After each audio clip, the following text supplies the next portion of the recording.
It seems like every other week there's a new doctor posting on social media about how they're quitting medicine altogether for good. And I've actually done many reactions to these videos on this channel, but the problem with social media is that it oftentimes only gives you one side of the story. And the truth, of course, is more nuanced. While there are many benefits to leaving medicine, there's also a lot of downsides. Here's what people do not tell you about quitting medicine. What's up, guys? For those of you who are new here, my name is Kevin Jabal, and I left plastic surgery residency back in 2018, about 5 years ago.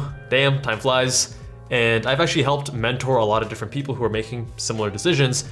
I personally left to focus on some entrepreneurial interests and pursuits. And let's start with the benefits of leaving medicine. The first thing is that the free time is amazing. And again, it depends on what you're doing when you leave medicine.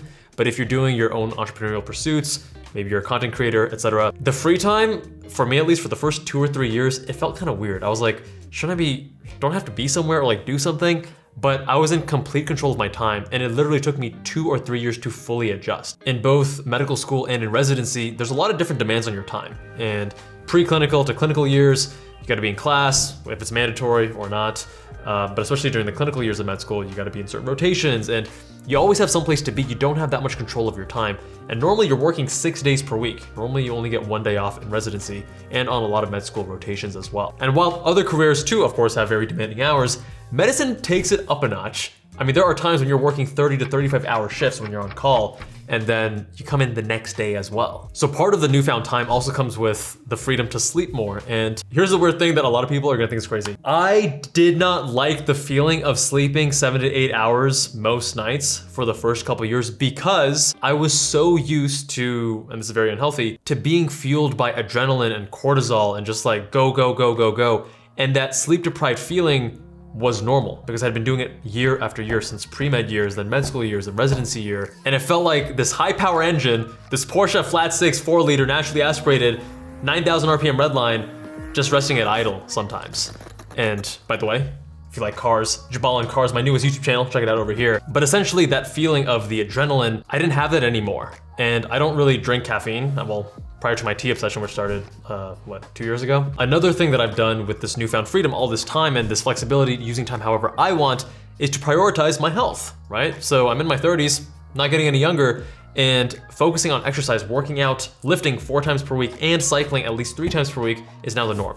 Every week, no exceptions. And this brings me to the sponsor of today's video, Carol Bike. So one of the biggest reasons people don't exercise, and I'm sure that you can relate, is that we don't feel like we have enough time. We have these other higher priorities, and then exercise we try to slot in after those other more important things are already completed. So let's say you haven't quit medicine, you're a super busy person, and you can't dedicate 2.5 hours every single day to exercise. The question then becomes, what is the minimum effective dose? Meaning, what's the minimum amount of exercise that you need to do to reach your fitness goals? Most of us aren't professional athletes. We're not dedicating 15, 20 plus hours per week on training and fitness and physique. For most of us, it's just a matter of getting the most bang for your buck per minute of time spent exercising. The thing I love most about Carol Bike is that they're using the cutting edge science in the fitness literature and combining that with their AI tool to give you these super effective and efficient workouts in just 10 minutes or less. They use REHIT, standing for Reduced Exertion High Intensity Interval Training, which has been shown to improve VO2 max almost twice as much with just 3 10-minute workouts per week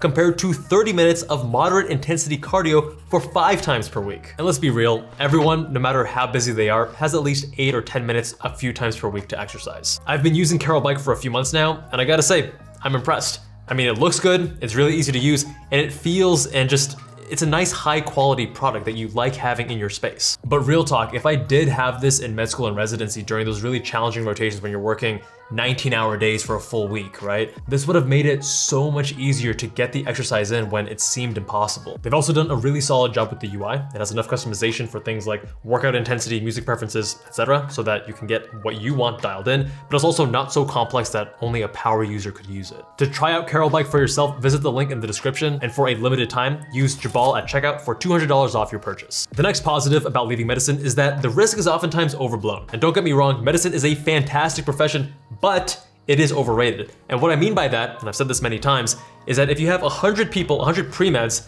that get into med school, become doctors, maybe 3/4 of them, 75%, would actually be happy, and 1/4 of them are gonna be unhappy. And those unhappy people, a lot of them, they're afraid to leave, they feel stuck. But what you have to remember is that if you went into medicine, chances are you're probably a little bit more risk averse than the average person. Now, don't get me wrong, leaving medicine is risky. I'm just saying that the risk is oftentimes overblown.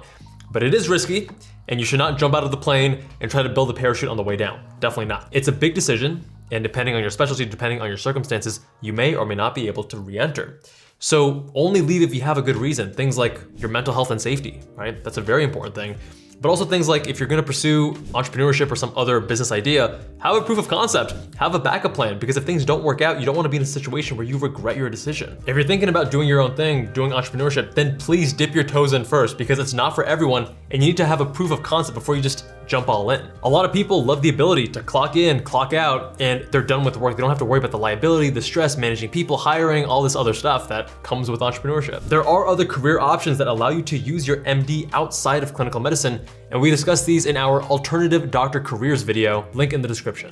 All right, downsides of leaving medicine. Let's first talk about entrepreneurship since we just left off there. If you're doing entrepreneurship, understand it is a completely different animal entirely, and medical school and medicine does not teach you in any way how to be an entrepreneur. Medicine tells you, work hard in this defined system, stay in your lane, and you're gonna be successful. And that skill set, obviously, does not really transition well to entrepreneurship, which is the opposite. It's unstructured. There is no guarantee of success, no matter how hard you work. Now, when I was first starting my businesses, I was oftentimes working longer hours than I did even in medicine. I was working 100+ hour weeks on a regular basis, which sounds very painful, but it's also kind of exciting. You're building this thing from scratch. It's invigorating, actually. And there's something to be said about working long hours when it's by choice, when you're in control, when you're calling all the shots, versus when you're forced to. Now, there are times in medicine where you're ruminating on a case, maybe things went south, you made a mistake, just a sad patient outcome because, you know, such is life. But that's not really the norm in medicine. I guess it depends on your specialty, but not every single day. But entrepreneurship is the opposite. You're always thinking about it. There is no clocking out. It's always on your mind. But that's not necessarily always a bad thing, because if you're like me and you really love what you're working on, then it's actually exciting and invigorating, and it energizes you to think about it and work on it. There were so many nights in the first couple of years where I couldn't sleep, and I'd just get on my computer and start working because I was so just excited and the creativity juices were flowing at 2, 3 a.m. in the morning for whatever reason. I just felt inspired. The next thing is disapproval. You may have familial disapproval, you may have friends giving you shit. Now, I'm really fortunate that my mom and brother are really supportive of me, and I still remember telling my mom, I told her I was gonna quit. She asks, are you sure?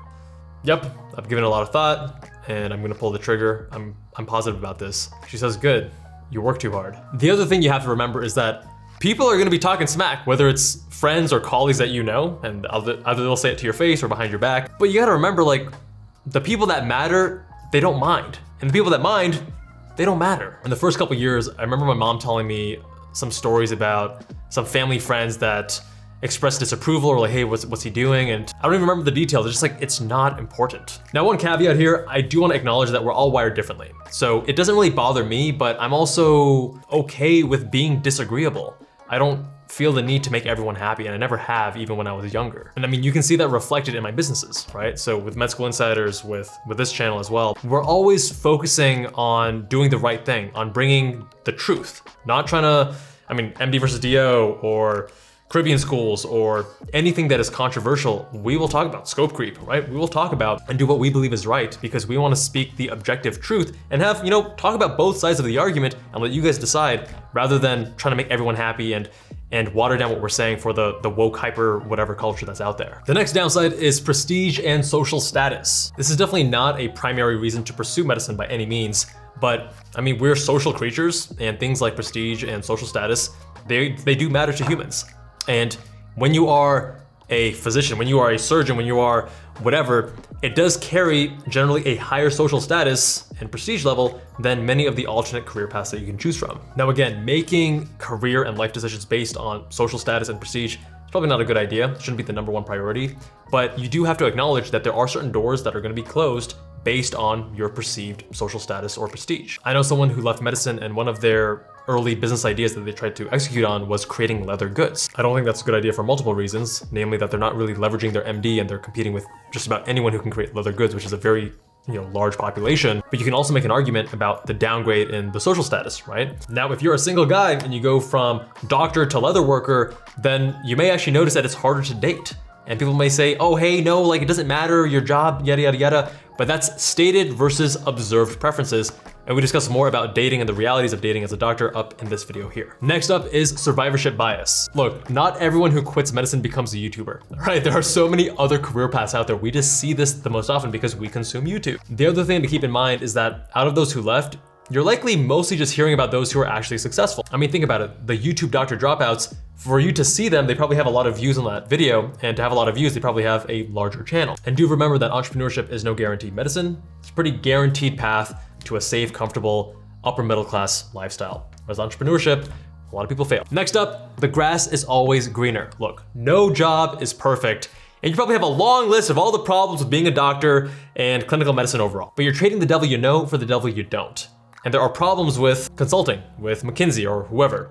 There's problems with being a YouTuber, problems with entrepreneurship. There's always problems with any career path. There's gonna be things you like and things you don't like. So don't romanticize it. And lastly, the optics of quitting medicine. I can guarantee you there are some comments below where people are gonna be virtue signaling about how they would never quit medicine because they're good people going into it for the right reasons, and you only quit because you did it for the wrong reasons. Look, ultimately, you have to do what is right for you, what you think is gonna bring you the most fulfillment and joy and happiness in life, and not what you think you should be doing for whatever silly made up moral reasons. Look, you're gonna get a ton of criticism for your decision, especially if you're very public and forward with it.